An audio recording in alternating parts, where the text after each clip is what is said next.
Bonjour à tous, on se retrouve aujourd'hui donc pour la reprise des compétitions pour cette année 2021, en tout cas pour le bodybuilding masculin, parce que comme j'avais partagé sur Instagram et même sur les dernières vidéos d'actualité, il y a eu quelques compétitions pour les men's physiques, les men's classiques et même les femmes avec notamment le wellness avec le Pittsburgh Pro.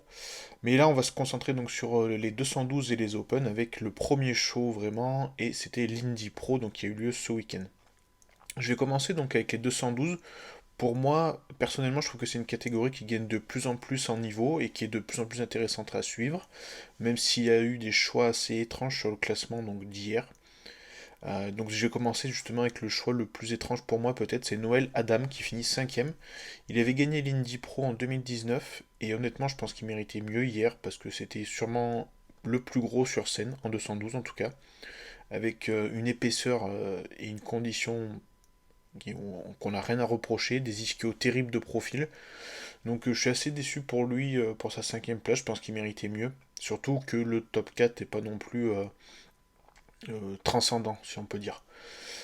Donc quatrième justement un rookie, donc un débutant, Brian Balzano, un des plus petits sur scène j'ai trouvé. Par contre il était très prêt, très conditionné, notamment de dos, et donc justement ses poses de dos étaient très bonnes. Après je pense qu'il peut s'améliorer sur son posing, mais bon c'est un débutant à ce niveau-là en termes de pro, donc peut-être il faut lui laisser du temps, et notamment sur les postes de face et de profil où j'ai trouvé qu'il s'écrasait pas mal sur lui-même et ce qui ne le mettait pas en valeur du coup, alors que de dos il était bien. Troisième, John Jewett, assez décevant aussi pour lui, je pense, parce qu'il était prêt déjà depuis plusieurs semaines, qu'il a déjà fait des très bons résultats à Olympia avec un top 6 il y a 2 ans maintenant, ou un an et demi si on peut dire. Donc assez décevant je pense pour lui de terminer que troisième sur ce plateau-là, mais après il est arrivé assez plat j'ai trouvé, donc il était très prêt. Avant le show il avait posté sur Instagram en story de savoir, enfin il se posait la question avec son coach ou sa coach, je sais pas trop, j'ai pas tout compris à ce niveau-là, j'ai pas cherché non plus. Donc s'il devait recharger plus, et je pense qu'effectivement il aurait dû recharger plus parce qu'il est arrivé assez plat, et en plus visiblement il avait de la marge à la pesée, parce qu'il s'est pesé tout habillé, donc c'est bien qu'il avait de la marge, à mon avis. Donc voilà, au final il était moins gros que le top 2, notamment de dos, alors que la chaîne postérieure en bas c'était un de ses points forts, avec des ischios très découpés, une belle sangle abdominale malgré une taille qui est génétiquement qui l'avantage pas, il est un peu plus épais que les autres. Mais un bon musculaire aussi, donc je pense que plus plein, il peut arriver bien mieux que troisième. Deuxième, encore un débutant, c'était Nathan Epler, que j'aurais mis premier, moi honnêtement. Meilleur posing que le premier, une très bonne condition, peut-être même meilleur que le premier sur certaines poses, notamment sur deux profils où il le bat. Sur le most musculaire, je pense qu'il est devant aussi. Le double biceps de dos, pour moi, il est devant aussi le premier. Et double biceps de face, je le donne premier aussi. Donc je pense qu'honnêtement, il aurait pu battre Tonio Burton, donc il finit premier. En fait, le double biceps de face, Tonio Burton est devant, ok, mais le fait qu'on voit sa gynéco comme ça, pour moi, ça mérite d'être un peu déclassé. Après, c'est un avis peut-être subjectif, hein, je sais pas, mais bon. En tout cas, Tonio gagne son premier pro show, parce que c'était aussi un débutant en pro. Il gagne ses qualifs pour Olympia. Point fort pour lui, je pense que c'est ses bras.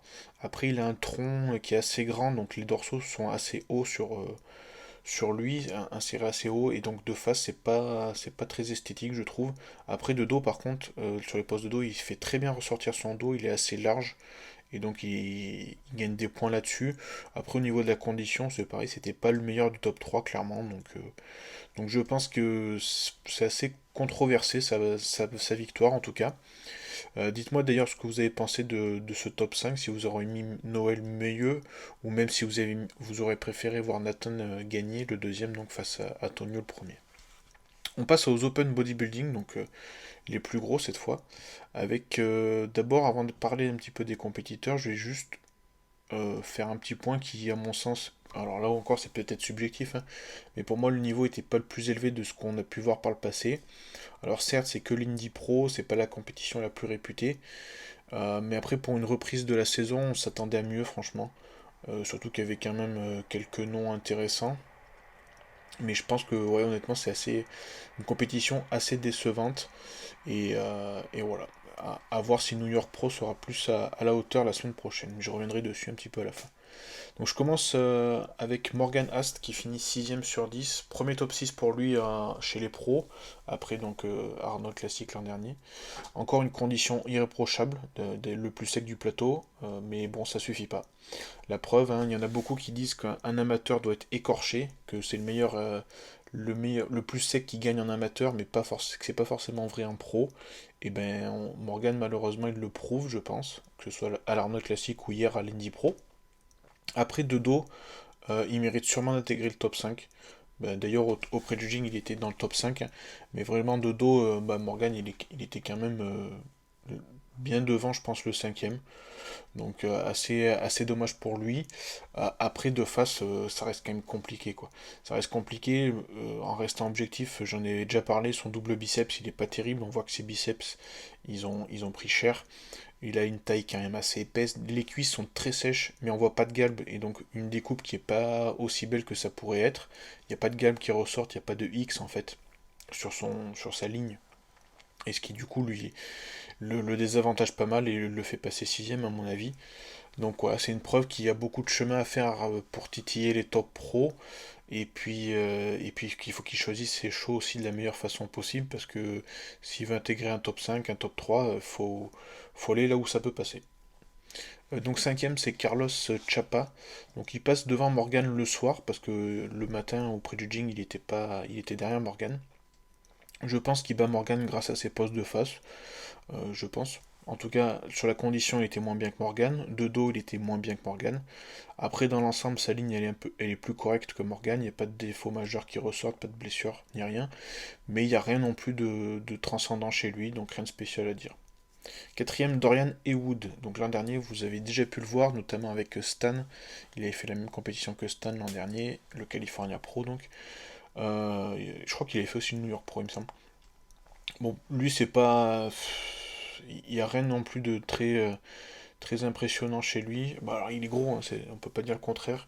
Il est gros, il pose, tu vois qu'il vit le truc à 300%, lui, ça c'est sûr et certain. Il est toujours en bonne condition aussi. Mais au niveau de l'esthétisme, bah, il est pas top, hein, franchement, ça reste un bloc. Les poses, il pose comme un énervé, mais c'est pas forcément très très bien fait, je trouve, même si c'est amélioré.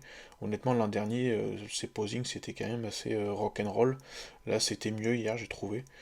Il a un bon frontlet spread, par contre, ça on peut pas lui enlever ça, mais sur pas mal de poses, quand même, sa sangle abdominale est pas top, et de dos, c'est pas le meilleur non plus. Donc, quatrième place, assez logique, je trouve, même si le matin, il était, je pense, dans le top 3.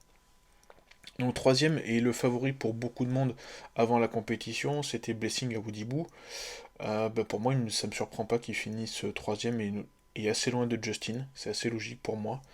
Le soir, il était bien meilleur que le matin et heureusement pour lui, sinon il aurait peut-être fait que cinquième, c'est pour dire. Donc il n'était pas du tout au niveau de ce qu'il promettait, de ce qu'il pouvait annoncer sur les réseaux sociaux, hein. Les cuisses, tout le monde s'interrogeait dessus, ben elles sont pas encore au niveau.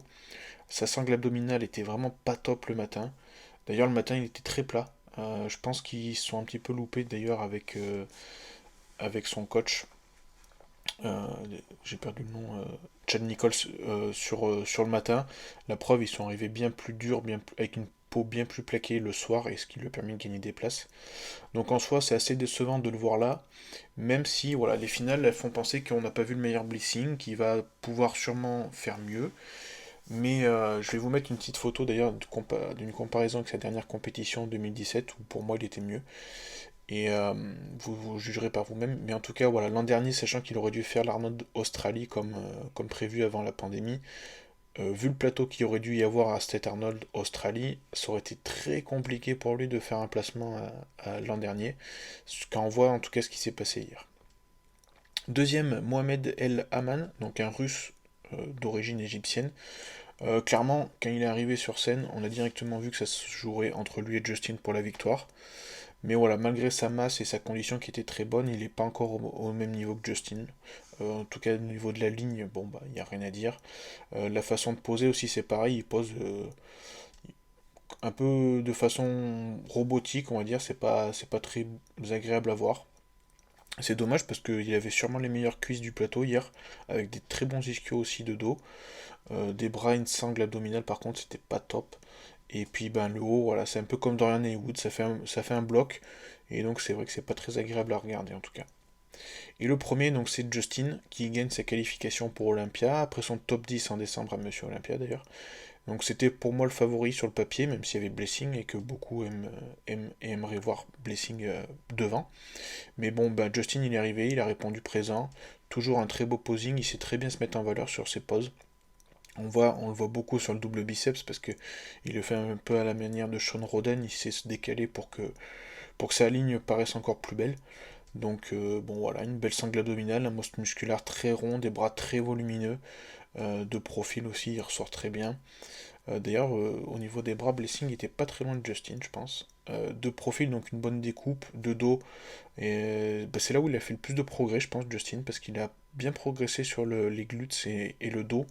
Donc un dos assez épais, très volumineux aussi, je trouve, et au niveau de la condition, rien à redire. Donc pour moi, pas volé du tout. Maintenant, place au New York Pro, donc dans une semaine. Je sais pas du coup si Justin le fera, vu qu'il est qualifié pour Olympia. Est-ce qu'il a un grand intérêt à aller faire ce New York Pro, sachant que ça peut peut-être le perturber d'avoir à se rebattre une semaine après avec d'autres compétiteurs, je sais pas. En tout cas, avant les finales de hier soir, pour moi, je me disais que le plus grand gagnant d'hier, donc à l'Indy Pro, c'était Nick Walker, par rapport à tout ce qui se dit avec Blessing à Audibou. Mais les finales ont un petit peu contrebalancé ça, et Blessing peut faire mieux en tout cas, donc c'est peut-être pas gagné à 100% pour Nick, en tout cas par rapport à Blessing. Voilà, donc après si Justin le fait pas, que Blessing il le fait, que Morgan le fait, il y aura toujours donc Hassan et Nick Walker qui vont le faire aussi. Et je pense quand même que, au vu de ce qu'on a vu hier, ça pourrait sûrement se passer entre Hassan et Nick, mais on n'est pas à l'abri d'une surprise non plus. Voilà pour cette reprise des vidéos sur les compétitions donc pour cette année 2021. Dites-moi ce que vous avez pensé du show, qui est-ce qui méritait mieux ou pire en open, hein, ce que vous avez pensé de Morgan, ce que vous avez pensé de Blessing et Justin. Et puis aussi, ben, qui est votre favori pour la semaine prochaine? Est-ce que vous pensez que Morgan va faire mieux qu'un top 6? Est-ce que vous pensez que Blessing va arriver encore mieux à New York? Voilà, dites-moi ce que vous en pensez. Merci d'avoir écouté, et puis on se retrouve la semaine prochaine donc pour les résultats de New York. À bientôt.